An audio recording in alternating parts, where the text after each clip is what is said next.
Hello' guys, আজি বেংগলোৰত আমাৰ চতুৰ্থ দিন। তৃতীয় দিনত কি হ'ল এইটো এটা ছাৰপ্ৰাইজ আছে। এইটো আপোনালোকৰ লগত পলমকৈ আমি আপলোড কৰিম। আৰু এতিয়া আমি আজি চতুৰ্থ দিনাখন আমি বেংগলোৰৰ পৰা আহি আছোঁ মাইচুৰলৈকে।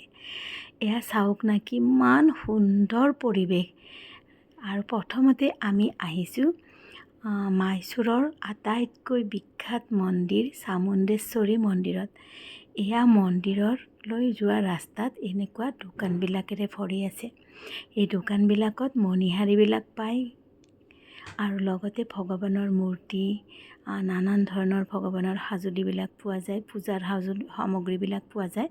আৰু এয়া চাওক গোটেই ৰাস্তাৰ কাষতে গজৰা আৰু আপোনাৰ ধুনীয়াকৈ ফুলবোৰ সজাই থোৱা আছে। এই মন্দিৰত বান্দৰৰ উৎপাত বহুতেই বেছি। দেখিছে নহয়, এইবিলাক বান্দৰ চাওকচোন, হাতৰ পৰা বোলে প্ৰসাদ চসাদ চব কাঢ়ি লৈ যায়। এতিয়া আমি এনেকুৱা আহি ফাইনেলি আমি মন্দিৰটো পাই গ'লোঁ। এয়া চাওক, ইমানেই ধুনীয়া মন্দিৰ নহয়, চাই থাকিবলৈ মন যায়। দেখিলে লাগে যেন সোণেৰে সজাই থোৱা আছে মন্দিৰটো। কিন্তু এটা কথা, মন্দিৰৰ ভিতৰত মোবাইল নিবলৈ নিদিয়ে। মই আপোনালোকক মন্দিৰৰ ভিতৰখন দেখাবলৈ নোৱাৰিলোঁ। এয়া চাওক, মন্দিৰৰ ওপৰত মেঘখিনি এনেকুৱা লাগে যেন মন্দিৰত চুই আছে। আৰু এইটো চামুণ্ডেশ্বৰী মানে হ'ল দুৰ্গা দেৱীৰ এটা ৰূপ। মন্দিৰ দৰ্শন কৰি আমি চিধা আহিলোঁ কাবেৰী চিল্ক মাৰ্টলৈ।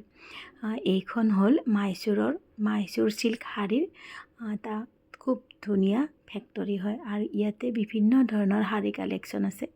তাৰপিছত আমি গ'লোঁ আমাৰ লাঞ্চ কৰিবলৈ। এয়া চাওক, চাউথ ইণ্ডিয়ান থালি। ইয়াতে কিন্তু কি দিছে মই নাজানো দেই নামবোৰ। খাই বৈ উঠি আমাৰ ছেকেণ্ড পইণ্ট আছিলে মাইচুৰ পেলেচ। আৰু এয়া চাওক, এতিয়া আমি মাইচুৰ পেলেচত এণ্ট্ৰি কৰিছোঁ। প্ৰথম সোমায়ে ইয়াতে আপুনি টিকট কাটি সোমাব লাগিব। আৰু মাইচুৰ পেলেচৰ আটাইতকৈ এটা অলপ বেলেগ ধৰণৰ কথা মই জানিব পাৰিলোঁ যে মাইচুৰ পেলেচত সোমোৱাৰ আগতে চেণ্ডেলবোৰ খুলি যাব লাগে। আমিও তেনেকৈ চেণ্ডেলবোৰ খুলি মাইচুৰ পেলেচৰ ভিতৰত সোমালোঁ। এয়া চাওক, মাইচুৰ পেলেচৰ প্ৰথম গেট এইখন। দেখিছে নহয়, কিমান ধুনীয়া। পুৰণি কালত ইয়াৰে ৰজাই এই চন্দন কাঠেৰে এই মাইচুৰ পেলেচটো বনাইছিলে। আৰু শুনিব পোৱা মতে ইয়াতে হেনো এখন বিয়াৰ সময়ত গোটেই মাইচুৰ পেলেচটো জ্বলি ধ্বংস হৈ গৈছিলে। আৰু তাৰ পিছতে ৰজা চামৰাজা ৱাডিয়াৰ চতুৰ্থ নামৰ এই ৰজাজনে এই মাইচুৰ পেলেচটো পুনৰ নতুনকৈ এনেধৰণে সজাইছিল। ইয়াক ভিতৰত সোমাই এনেকুৱা লাগিল যেন কিবা সপোনৰ দুনিয়াত আছিলোঁ। চাওকচোন আপোনালোকে ইয়াৰ কাৰুকাৰ্যবিলাক, ওপৰতো সিমানেই ধুনীয়া। আৰু ৱালবিলাক দেখিছে নহয় মন্দিৰৰ, ইয়াতে বেছিভাগতে সোণ খটোৱা আছে। আৰু ইয়াতে ৰজাৰ সকলো ধৰণৰ বস্তুবিলাক আছে।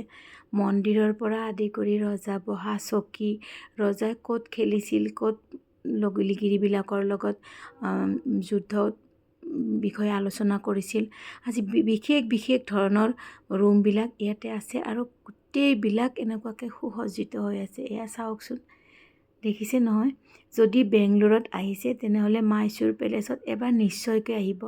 সঁচাকৈ আটক ধুনীয়াকৈ সজোৱা আছে। এনেকুৱা লাগিছিল যেন ইয়াতে ৰৈ থাকিম, আহিবৰে মন যোৱা নাছিলে। চাওকচোন কেনেকুৱা ধুনীয়া পৰিৱেশটো।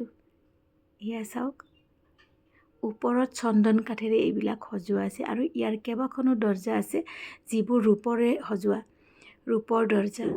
এয়া চাওক, প্ৰত্যেকটো ৰুমৰে ডিজাইনবিলাক বেলেগ হয়। আৰু চাই থাকিব মন যায়। চাওকচোন কেনেকুৱা ধুনীয়া। আৰু ইয়াতে ৰজাৰ পৰিয়ালৰ লোকসকলৰো এনেকুৱাকৈ ফটো আঁৰি থোৱা আছে। এয়া দেখিছে নহয়, এয়া ৰজাৰ ফেমিলি। ধুনীয়াকৈ এইবিলাক সজাই ৰখা হৈছে। আপোনালোকে কেতিয়াবা আহিছেনে? যদি আপোনালোক কোনোবা আহিছে মোক কমেণ্ট কৰি জনাবচোন কেনেকুৱা লাগিছে। আমাৰ আজি চতুৰ্থ দিনৰ আমাৰ ঘূৰা ফুৰা হৈ গ'ল। আৰু এতিয়া আমি ডাইৰেক্ট যাবলৈ ওলালোঁ কুৰ্গলৈ। আৰু এয়া চাওক আমি গাড়ীত বহিলোঁ আৰু আমি এতিয়া আমাৰ গন্তব্যস্থান হ'ল কুৰ্গ। তোৰ দৰ্শকসকল আৰু আগলৈ আমি পঞ্চম দিনৰ ভিডিঅ'টো আপলোড কৰিম। যদি মোৰ ভিডিঅ' ভাল লাগিছে আপোনালোকে লাইক, কমেণ্ট, শ্বেয়াৰ আৰু ছাবস্ক্ৰাইব কৰিবলৈ নাপাহৰিব। তেনেহ'লে আজিলৈ আহোঁ, পুনৰ আকৌ এটা ভিডিঅ' লৈ আপোনালোকৰ লগত আহি আছোঁ। Okay, bye bye, take care.